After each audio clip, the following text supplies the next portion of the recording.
Welcome to another episode of Mexican in the Kitchen. Today we're gonna do a really simple recipe. We only need some jalapeño pepper, we have some onion and some chorizo I chopped into these tiny cubes. I have a pan here, it's on a maybe 3 or 4 out of 6, so medium fire again. We have a bit of canola oil in there. Now we're going to start by adding our chorizo first. We want to let it cook for a while. We want all those flavors and colors to go into the oil. We'll just spread everything around and let it cook for a while, maybe 5 minutes. As you can see, a few minutes have gone by and our chorizo looks like it's getting there to the point where we want to have it. It's starting to get cooked. It's starting to let all those flavors in there. So I'm going to add the rest of the ingredients at this point, which are onion and jalapeño pepper.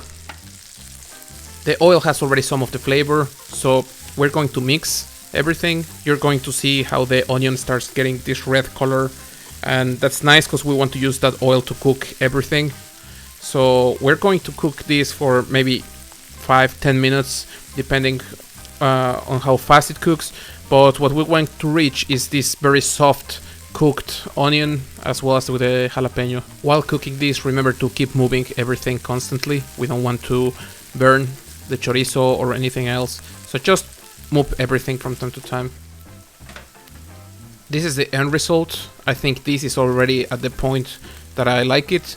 The chorizo is starting to get a bit brown. You can see it's getting crispy. You can see the onion getting a bit this see-through color, and I think that's the perfect point. For the next step, we want a small container that can go into the oven. In my case, I have this small ceramic pot, which is perfect because things do not get stuck in it and it can tolerate the heat. So we're just going to proceed and put some of our mix of the chorizo and onion pepper into the bottom of it. After that, we're going to use some mozzarella cheese on top. I use this grated cheese. In Mexico, of course, we have some other kind of cheese, asadero. Some people do it with Oaxaca cheese or quesillo, depends on the region.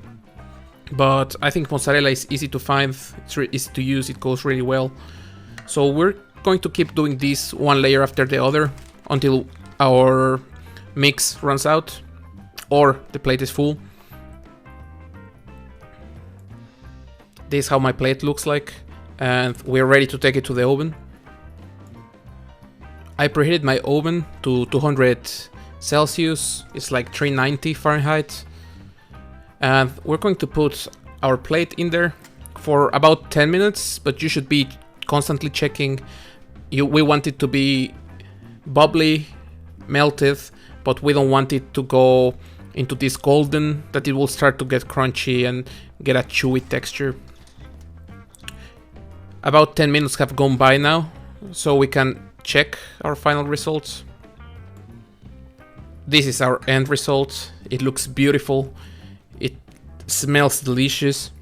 And we are usually going to serve it with some flour tortillas. You can use corn tortillas. You can have some bread with it. You can have some crackers. Basically, you can eat it however you want. It's up to you. But that's it. Very simple dish. Look at all that cheese, all those flavors, all those colors. It's just an amazing dish.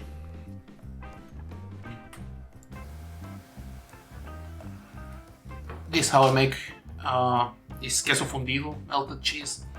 It's very simple. It's a dish that you will find in many taco places. You will find it in many restaurants. It's usually an entry, so you will get it for the table. You'll get maybe 3 or 4 tortillas, a small portion, and you will share it with the table. You'll have like half a taco or a taco, mostly like quesadilla. And it's a very simple dish. Usually you have many options. You have, in some places, they put the meat they use for the tacos. They put chorizo, they put mushrooms. You can do whatever you want with it. Usually chorizo comes by itself, but I like the onion and the jalapeno taste. It's a really good combination. So basically, just try it at home, press like, subscribe, all that, and see you in the next one.